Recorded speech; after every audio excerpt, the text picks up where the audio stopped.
everyone. Summerhill Cinema 700 here with a movie review on the 2016 film, The Conjuring 2. I did a review of the first film back in October, and I talked about how much I loved it, and I think I enjoyed this one even more than the first film. I had made a remark in a video before that I wasn't a fan of modern horror films because I think that they rely too much on jump scares.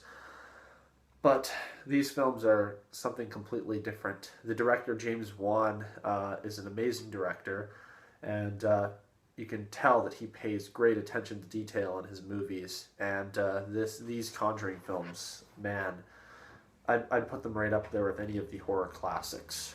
They're spectacular.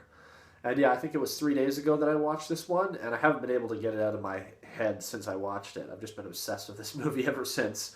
And so, of course, this one is based on a true story as well, much like the first film. I believe the first film took place in 1971, this one in 77, and it follows Ed and Lorraine Warren, who were actual demonologists and paranormal researchers who would go to these, people's houses that were having paranormal activity or poltergeist activity, demonic entities, and they would try to help the families. And this particular case, I actually had been familiar with the actual case because, you see those pictures of the girls floating, levitating out of their beds. Those are just like famous. They're kind of imprinted in pop culture or just in culture in general.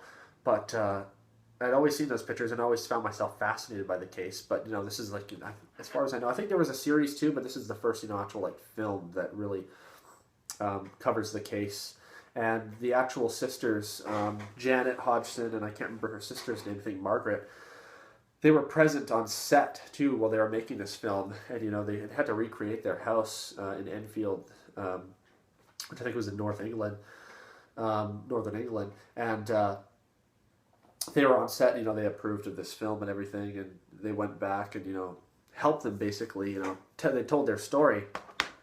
And this is just a great film. I'm not going to go into too much detail because I know there's so many reviews on these films out there, but I didn't watch them, for the first time until this year. Of course, this one being just 3 days ago, the first one back in October, but I just wanted to just express how much I love these films, and I wish I had watched them a lot sooner. The first one, I think, came out in 2012. This one came out in 2016.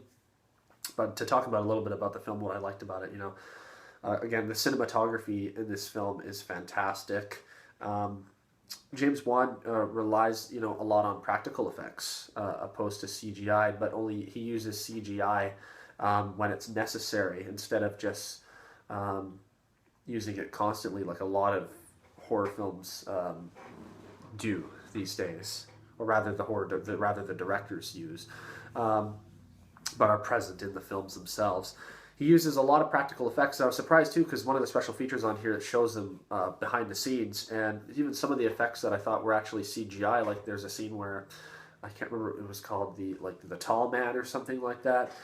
That lanky, freaky character. He has like a hook hand that goes through the door in one scene, and I thought that was CGI. It looked CGI, but it was actually a practical effect. So when I saw them doing the behind the scenes stuff, I thought, wow, that's amazing.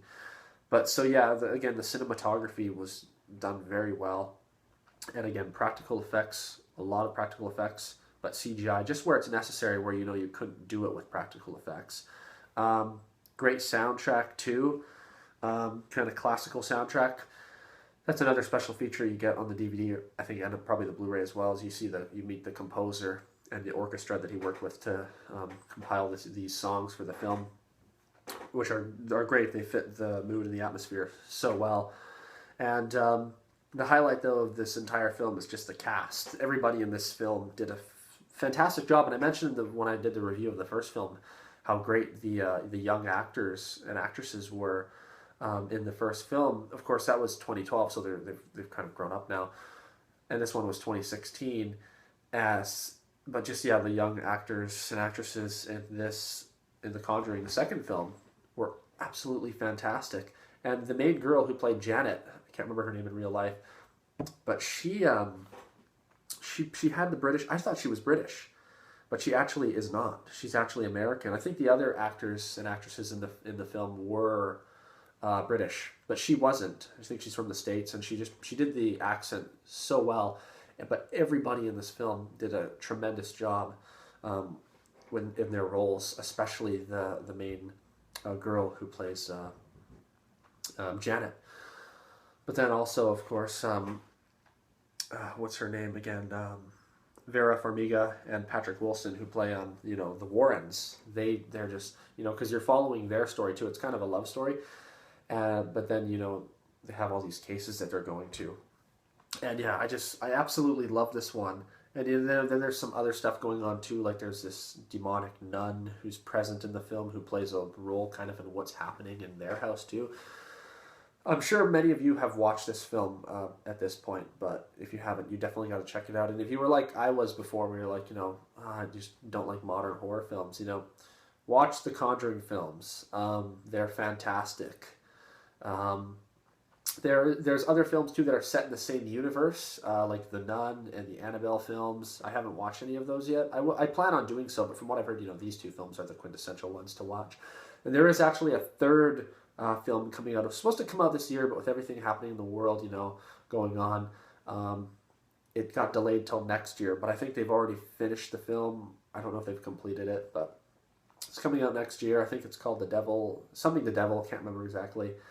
But super excited for that. I'll definitely go see that one in theater. And again, I'm so glad that I discovered these films. I can't remember who it was that commented on one of my one of my videos and recommended these films to me. But thank you so much for doing that, because I absolutely love these. And yeah, I was fortunate enough to find this DVD at Walmart during the Black Friday. It was only $3.97. I usually get movies on Blu-ray, but if it's a tremendously cheaper price to go with the DVD, then I'll do so. But this DVD came with a bonus disc as well. And I think these special features were included on the Blu-ray, I think. It comes with this bonus disc. But what it has on there, it has the Enfield Poltergeist Living the Horror, Crafting the Conjuring 2, deleted scenes. So you get some deleted scenes. You see some really cool behind-the-scenes footage, and just the director, James Wan, and all the other people that worked on the film talking about creating this movie. You get some interviews with the actors and actresses that were in this film, as well as, like I said, with the composer who did the music. And you get a little bit of an interview too with the actual sisters, two of the sisters who, I think it was two sisters and two brothers, but you just see the two sisters, Janet and I think Margaret, just talking about reliving the experience. And it seemed like a kind of emotionally traumatic experience for them, because they went back, and saw this set that they had created, because he built this set and everything for the film, and he did such an amazing job. They were just kind of emotional about it. Of course, with any Hollywood film, they have to dramatize certain things. It's not going to be 100% accurate to the true story. But if you look into the true story, a lot of the stuff that happened in this film apparently did happen in real life. I believe the story 100%. I've always been into paranormal and all that stuff since I was like a toddler. I've been into it, so I believe it. There's some great documentaries too about the Enfield case if you want to go check those out. Pretty crazy stuff. But as far as these movies go, they're just spectacular. I think that's pretty much all I have to say about The Conjuring 2. I could go on and on about this. Like I said, I enjoyed it so much. I don't think there's anything that I disliked about this film. I'm so glad that I checked it out. Can't wait for the third film. Like I said, I'm going to go check that out in theaters. But at this point, I'm kind of just rambling on. But 10 out of 10 for me for The Conjuring 2.